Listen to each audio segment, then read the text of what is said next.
Olá! No vídeo de hoje a gente conversa sobre literatura húngara com As Brasas, de Sándor Márai. E recentemente eu falei aqui com vocês que após ler neste ano a biografia do Paulo Rona e também um conjunto de contos chamado O Tradutor Cleptomaníaco e Outras Histórias de Cornel Estic, que já tem vídeo aqui no canal, deixarei o link aqui no box de informações, o meu interesse acerca da literatura húngara foi reaceso. Esse interesse já havia surgido quando eu li Os Meninos da Rua Paulo, livro maravilhoso do Ferenc Molnár, e agora foi realimentado com a leitura desses dois livros que eu mencionei.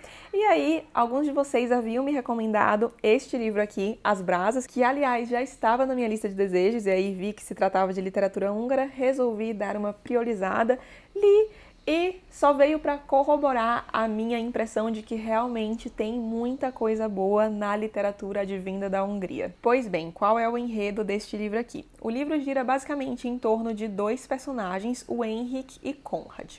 Henrik é um general, vive bastante isolado em um castelo no interior da Hungria. Ele vem de uma linhagem de nobres e vive então nesse castelo da família dele. E quando o enredo começa aqui, ele já é um general aposentado, já com uma certa idade.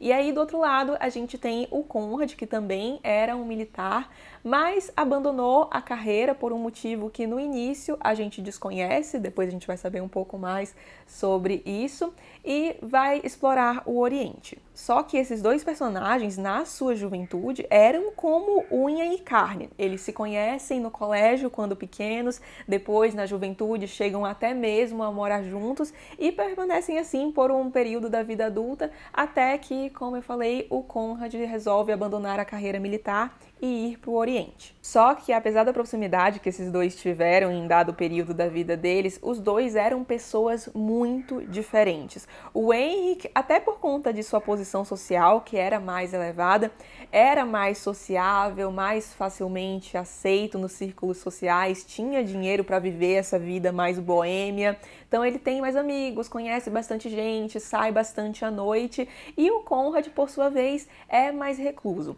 Ele vem de uma família de nobres empobrecidos, ele sabe o quanto que custa para os pais dele ele resolver sair para jantar uma noite fora, o sacrifício que isso impõe aos pais.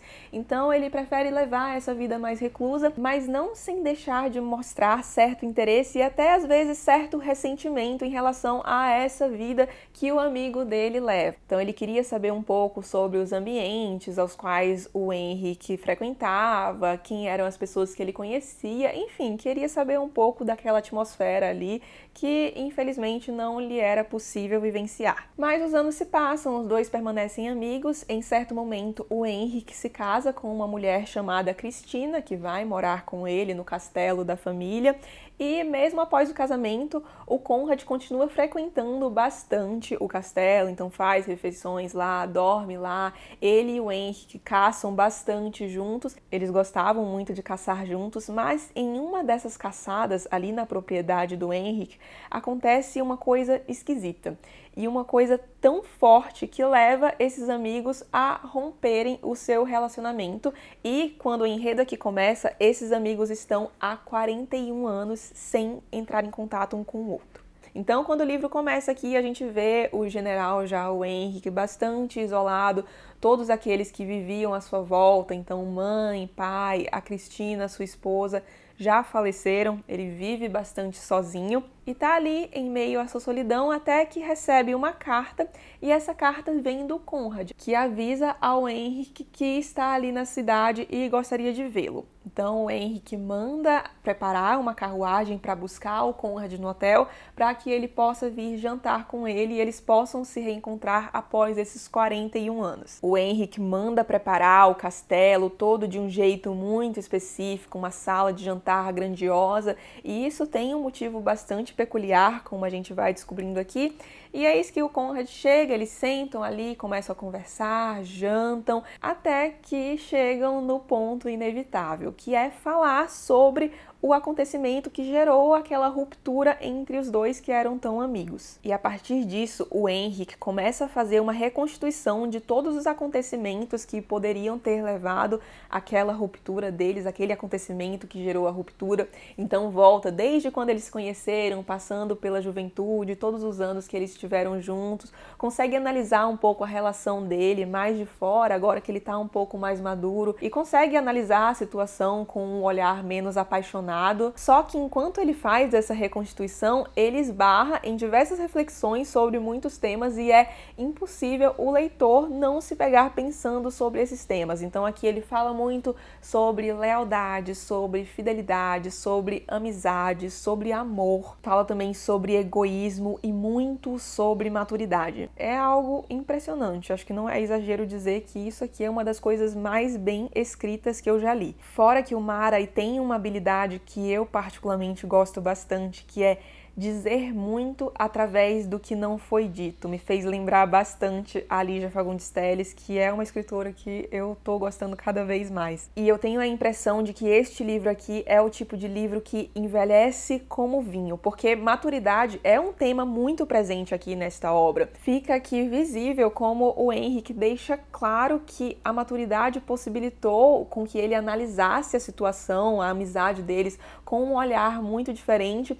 e aí isso me fez pensar que pode ser interessante ler este livro aqui de tempos em tempos, quem sabe a cada 10, 15 anos, justamente para a gente ver como a nossa própria percepção muda, porque aqui ele fala que dava muita importância a certos aspectos, e aí pode ser que você, leitor, também dê importância a certos aspectos, a esses certos aspectos, no caso que ele comenta, e aí você pode até se perguntar, será que eu vou me importar tanto com esses aspectos daqui a alguns anos? E alguns de vocês, quando eu falei sobre este livro aqui no Instagram, vieram me falar justamente isso, que agora que eu sou jovem, eu posso até gostar desse livro, mas com certeza quando eu for mais velha, eu saberei aproveitá-lo mais, e eu tenho exatamente essa impressão, a impressão de que o aproveitamento que você tem em relação a este livro é diretamente proporcional à sua idade. Então acho que pode ser legal pegar esse livro aqui para reler algumas vezes ao longo da vida, para ver como essas mudanças ao longo do tempo se operam em nós mesmos. E eu não podia finalizar este vídeo aqui sem falar sobre a metáfora contida no título deste livro, As Brasas. Tem uma relação direta com as brasas que estão crepitando numa lareira enquanto os amigos conversam,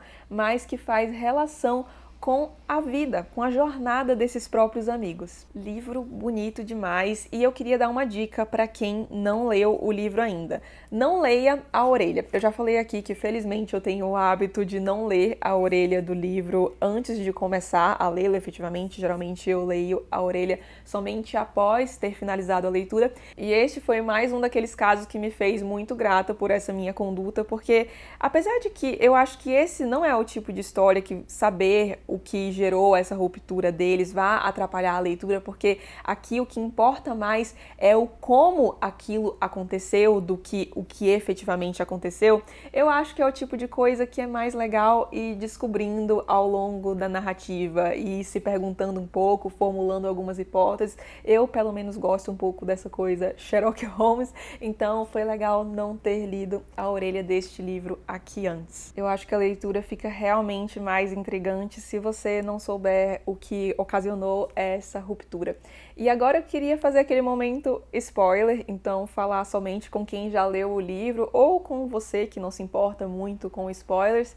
Para quem não leu ainda, fica a dica deste baita livro, é bem curtinho, mas não se engane, é daquele tipo de livro que apesar de curto, fica muito tempo com você, tem muito poder nessas poucas páginas aqui. E lembrando que se você gostou do vídeo, não esqueça de deixar um like e de se inscrever no canal, caso não seja inscrito ainda. A gente se vê no próximo vídeo. Agora vamos falar de um ponto específico da narrativa aqui. Então, eu, em todo o meu aparato Sherlock Holmes, já imaginava que o que tinha ocasionado essa ruptura teria sido um certo envolvimento emocional entre a Cristina e o Conrad, ainda mais quando ele fala daquele momento que ela estava lendo o livro sobre os trópicos, e aí a gente percebe que está tendo uma conversa ali entre o Conrad e a Cristina, e o Henrik está alheio ao que está acontecendo, mas enfim, gostei muito da maneira com a qual o Henrik reconstituiu isso aqui, e mesmo tendo descoberto já antes o que teria ocasionado a ruptura, aliás, que foi um dos acontecimentos que levou ao fato que efetivamente ocasionou a ruptura, que foi a tentativa do Conrad de assassinar o Henrik, né? Mas enfim, gostei muito dessa reconstituição que foi feita para ver como tudo tinha chegado àquele ponto, porque afinal de contas, imagine você sacar uma arma para matar um companheiro de vida seu. E aí eu queria saber de vocês uma coisa. Primeira coisa, se vocês forem responder a essa pergunta, por favor, coloquem uma chavezinha com spoiler, que aí não corre o risco de alguma pessoa que não leu o livro ainda ler o comentário. Mas a primeira coisa que eu queria saber é, vocês acham que a Cristina sabia dessa tentativa que o Conrad iria fazer, que isso foi um plano arquitetado entre os dois? Porque assim, gente, eu achei uma coisa tão tão ruim. E segundo, vocês teriam tratado o Conrad tão bem? Eu fiquei pensando se eu daqui a alguns anos pensarei diferente, mas essa coisa da maturidade, né? Mas eu fiquei, gente, alguém que atentou contra a minha vida e que muito provavelmente teve um caso com a minha esposa e vivia na minha casa como se tudo estivesse bem, nossa, mas jamais que eu ia tratar bem desse jeito. E a serenidade também que ele demonstrou quando o Conrad, no fim das contas, não respondeu a praticamente nenhuma pergunta que ele fez, né? E ele ainda me joga o diário da Cristina, que podia responder as perguntas, ali nas brasas. Gente, quase que eu entrei na narrativa para catar o diário ali enquanto houvesse tempo para saber o que efetivamente tinha acontecido, né? Mas enfim, esse não é o ponto principal do livro, acho que o autor deixou isso muito claro aqui. Amei, mas confesso que queria saber o que realmente aconteceu nessa história. Inclusive, seria legal se o Sandor Márai tivesse lançado o diário da Cristina pra gente poder ver a percepção um pouco sobre o olhar dela, porque aqui, no final das contas, já que o Conrad não faz muitas interrupções no discurso do Henrik, a gente tem basicamente a visão do Conrad, né? Mas que me pareceu ser corroborada pelo silêncio do Conrad frente às acusações do Henrik. Enfim, são esses os pontos que eu queria comentar com vocês. Qualquer coisa, não esqueçam de deixar a chavezinha com spoiler e a gente se vê no próximo vídeo. Um beijo e até mais!